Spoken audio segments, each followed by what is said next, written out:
Really excited today for Balcony Sessions. It's our first guest on the Balcony Session, so episode 2.1. Marc Zaks from MatchCraft, so thank you, Marc, for joining us. Thank you. I think Marc has been a good long-term friend for a really long time. He's sort of followed the progression of DigitalMaas since literally our inception. So he's seen us grow, he's given some great feedback on the product along the way, and actually some of the technology we've built was originally inspired by what I saw with the MatchCraft platform. So, you know, I was really excited to use MatchCraft more, and you know, now we're 100% MatchCraft. We have been for a number of years now, and you know, it's really excited to have the head honcho here and talk through a little bit about MatchCraft and how we're using it here at DigitalMaas. So, Marc, give us a bit of a background on yourself, where you've been, and your role at MatchCraft. Sure.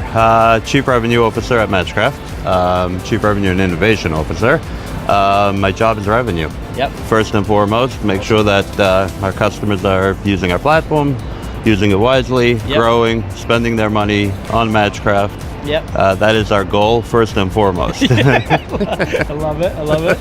And what about your background? Where'd you come from? Pre-MatchCraft, before MatchCraft? So pre-MatchCraft, I worked at a company called Advanced Digital, which is part of the Newhouse Media publishing world. Yep. Sandy Lore, our CEO, and myself ran digital for Advance. We did it for about 7 years, a little over 7 years. Sandy actually did it longer, I believe 8 years. And we used MatchCraft. We were actually a customer of MatchCraft. Yep. We actually tested, I believe, 4 platforms back then when we rolled out Search for Advance, which is a newspaper company. Yep.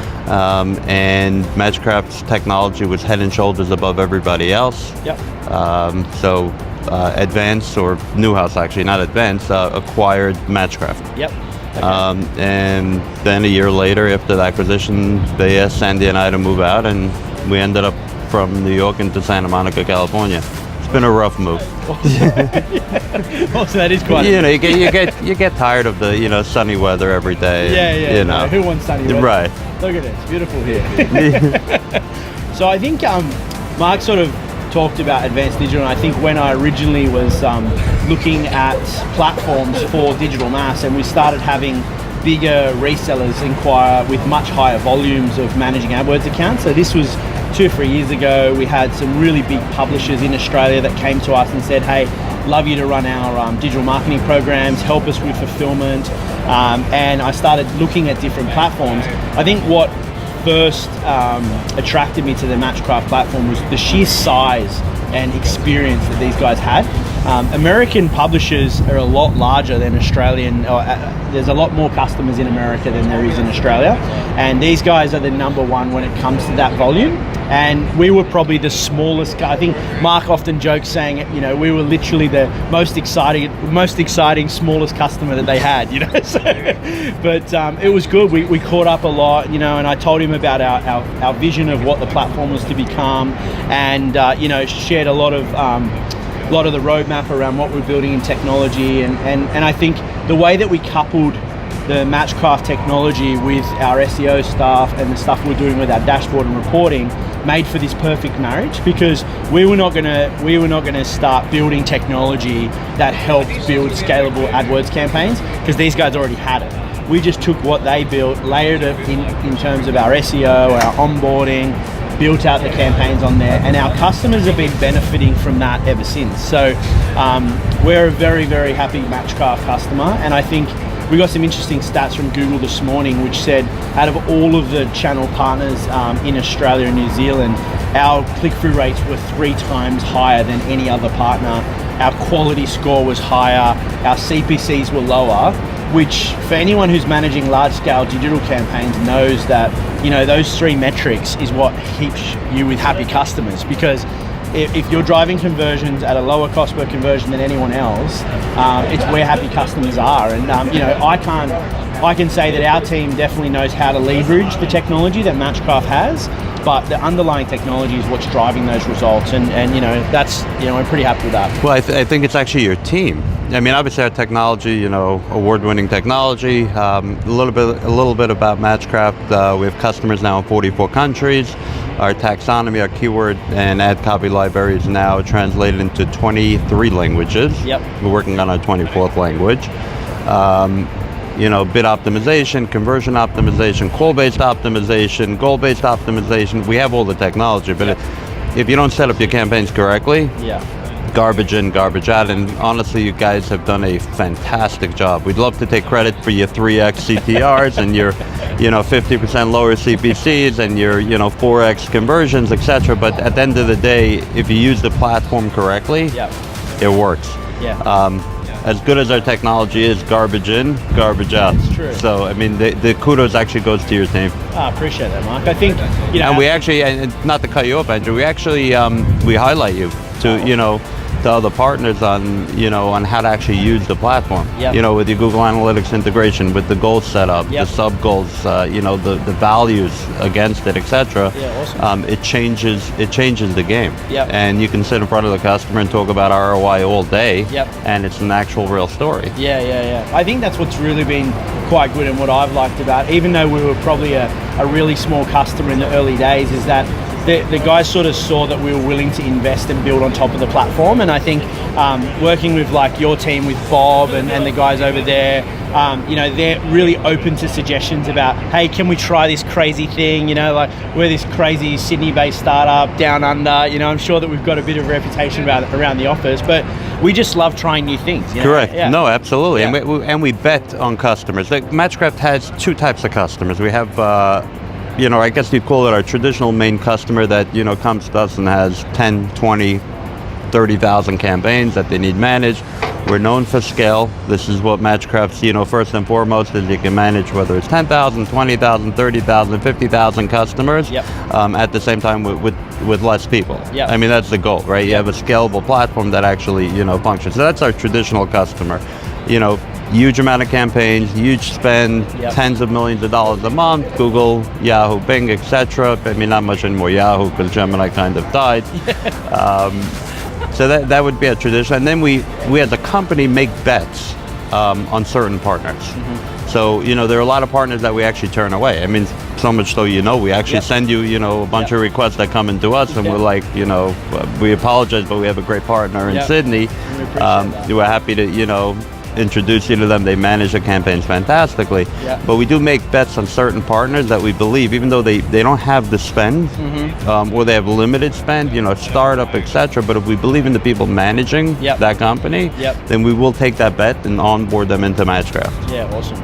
I think one of the things that I've always liked is that with those bigger customers, they sometimes don't understand the challenges they're going to face scaling out big digital marketing programs. So one of the things that's happening here locally with Google is they're looking to branch out and reach out to new partners, more non-traditional partners like SaaS platforms, associations, people who traditionally haven't been associated with Google. And one of the things that the Google team in Sydney has had me brought into those conversations to actually say, hey, here's what you're going to face when you hit 100 clients, when you hit 500 clients. Here's the challenges you're going to face, because those first few are easy. 10, 20 customers, that's easy.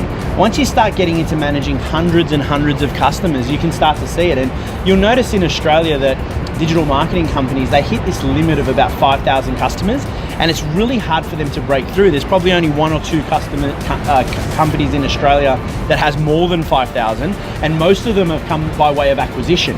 So they haven't grown organically. Maybe the Melbourne ITs of the world, Censuses, they've probably got a lot more customers than 5,000, but there's this sort of limit at about 5,000, and I think it's interesting that the challenges that exist when you are managing those, and I think one of the things that is going to come up in one of the new balcony sessions is a monitor tool that we've built on top of our platform. So Scott and the team from DigitalMaas have been building out the ability for us, with the data that we're syncing into our platform, to detect and alert on certain conditions and take action on those conditions. So if CPCs are screaming up, if quality scores dropping, we can actually alert them.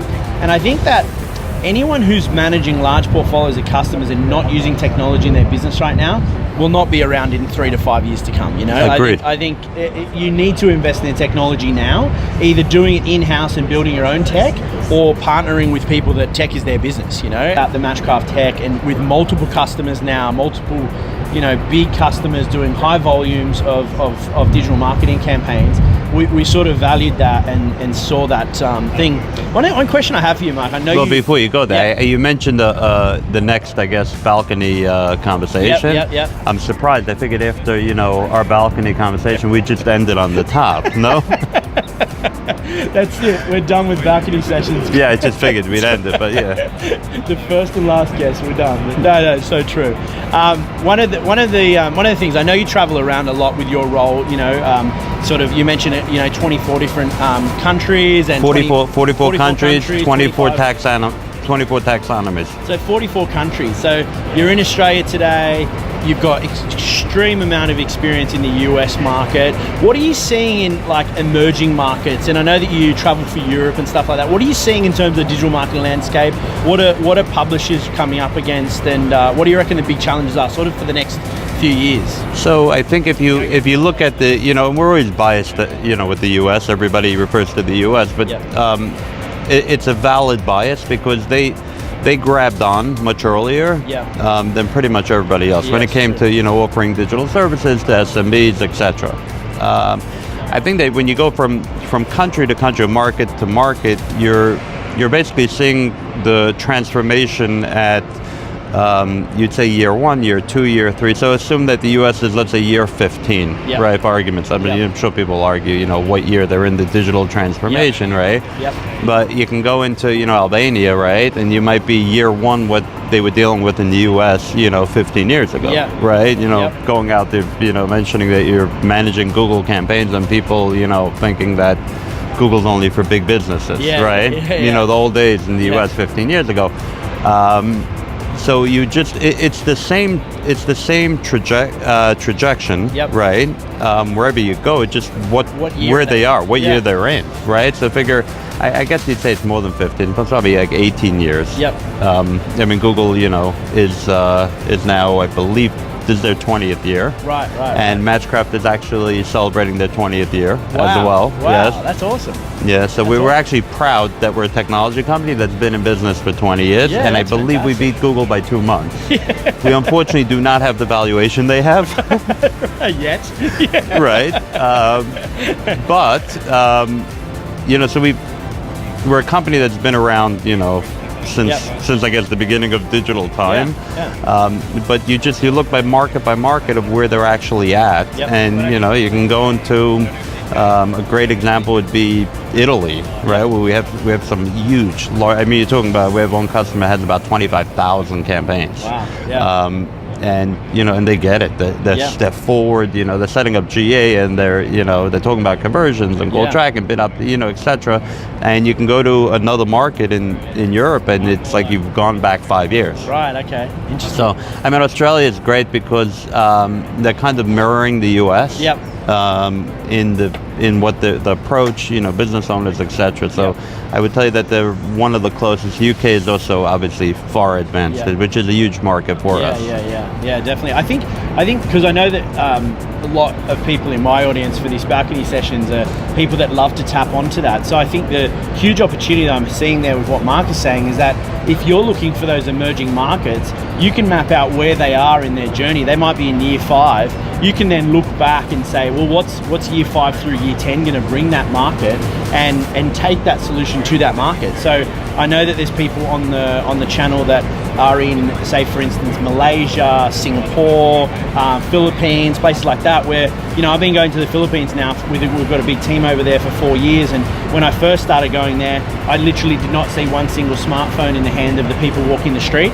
Now you go down the street of Makati, and every single person is sitting there with a smartphone in their hand. The thing with it is that smartphone now has the internet, and it has a GPS, and it's going to start directing people. So maps becomes relevant.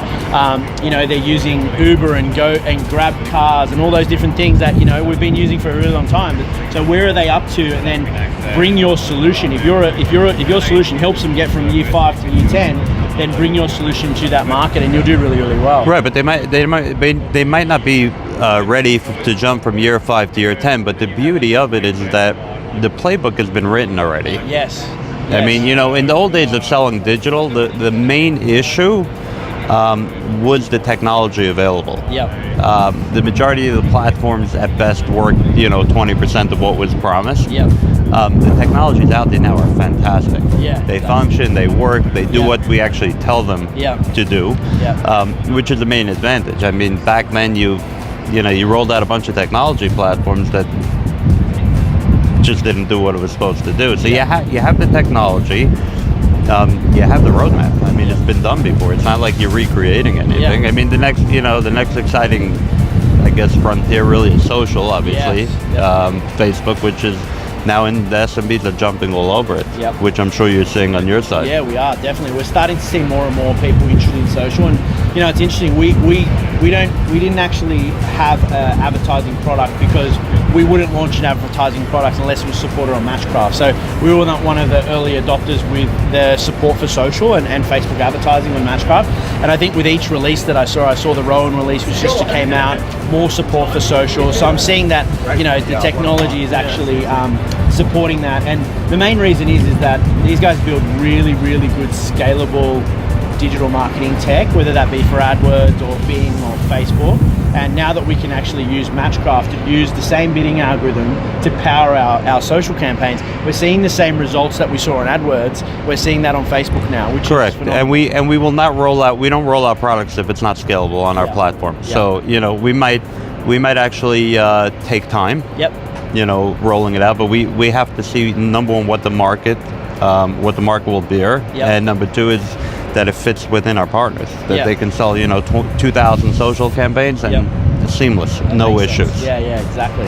Awesome. Well, I think what I'd like to do is just finish by saying thank you so much for everything that you've done for our company. I think I really enjoy our partnership, and we have great, I value your feedback a lot, and I think that, you know, we couldn't have picked a better guest. I messaged Marc on his way. I think he's probably on a plane. I was like, hey, let's shoot a balcony sessions, you know, today, and he was very gracious to be my first guest on balcony sessions. Well, so I thought you were paying me like a couple $100. We're paying him in chocolate. So. Oh, okay, fantastic. No, but Andrew, I don't mean to cut you off, but we're huge fans of DigitalMaas. We're huge fans of the team, the technology, what you guys do. We actually, like I said before, we hold you guys up when other partners are having issues and they're trying to manage it on their own in a SaaS instance, and we just lay out how DigitalMaas approaches it, and it just.